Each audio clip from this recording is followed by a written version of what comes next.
இன்றைக்கி நம்ம தவணை பொடி செய்து பார்க்கலாம். இந்த தவணை பொடி எலுமிச்சை இலை வச்சும் செய்யலாம், நார்த்தை இலை வச்சும் செய்யலாம். இன்றைக்கி நம்ம எலுமிச்சை இலையில் தவணை பொடி செய்து பார்ப்போம்.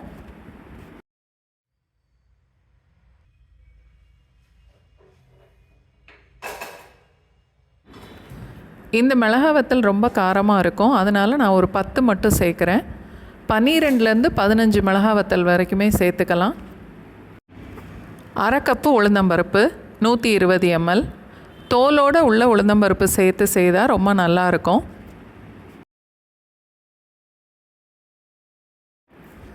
ஒரு ஸ்பூன் சீரகமும் சேர்த்துட்டு எண்ணெய் ஊற்றாமல் எல்லாத்தையுமே வறுக்கணும்.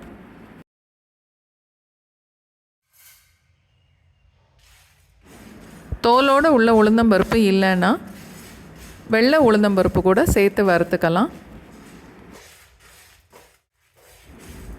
உளுந்தம்பருப்பு இந்த மாதிரி நல்லா செவந்து வந்ததுக்கப்புறம் அடுப்பை ஆஃப் பண்ணிவிட்டு 1/2 டீஸ்பூன் அளவுக்கு பெருங்காயத்தூள், தேவையான அளவுக்கு உப்பும் சேர்த்துட்டு அந்த சூடுலேயே லேசாக வறுத்துட்டு ஒரு தட்டில் கொட்டிடலாம்.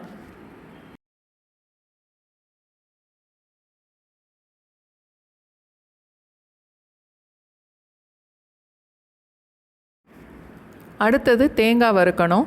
துருவன தேங்காய் 2 கப் அளவுக்கு. இதுவும் எண்ணெய் இல்லாமலே வறுத்து எடுக்கணும்.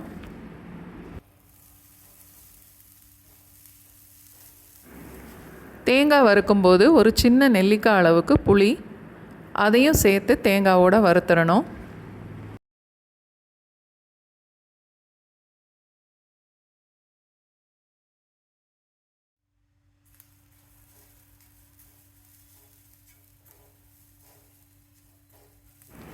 அடுப்பு மீடியம் ஃப்ளேமில் வச்சுட்டு வறுத்தா தான் ஒரே மாதிரி வறுப்படும்.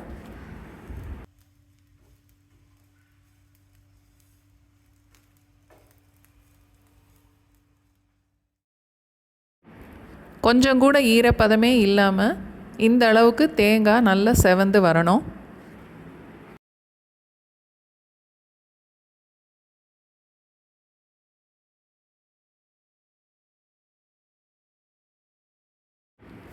அடுப்பை ஆஃப் பண்ணிவிட்டு தேங்காவையும் அந்த தட்டில் கொட்டி நல்லா ஆற விட்டுறலாம். தயிர் சாதத்தோடு இந்த தவணை பொடி சேர்த்து சாப்பிட்டு பாருங்கள், பெஸ்ட்டு காம்பினேஷன்.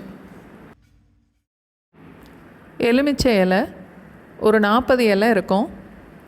நல்ல கழுவி ஈரம் இல்லாமல் தொடச்சிட்டு எடுத்திருக்கேன்.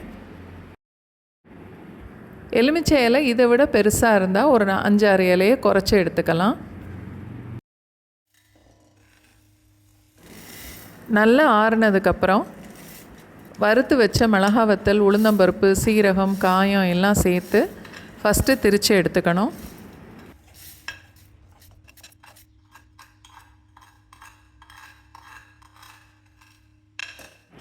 ஒரு 3/4 அளவுக்கு திரிச்சா போதும். அதுக்கப்புறம் இந்த வறுத்து வச்ச தேங்காய், எலுமிச்சை இலை 2ஐயும் சேர்த்துக்கலாம். எலுமிச்சை இலையை முழுசாக போடாமல் இது மாதிரி கட் பண்ணி போடணும், இல்லை கையில் கிள்ளி போடணும்.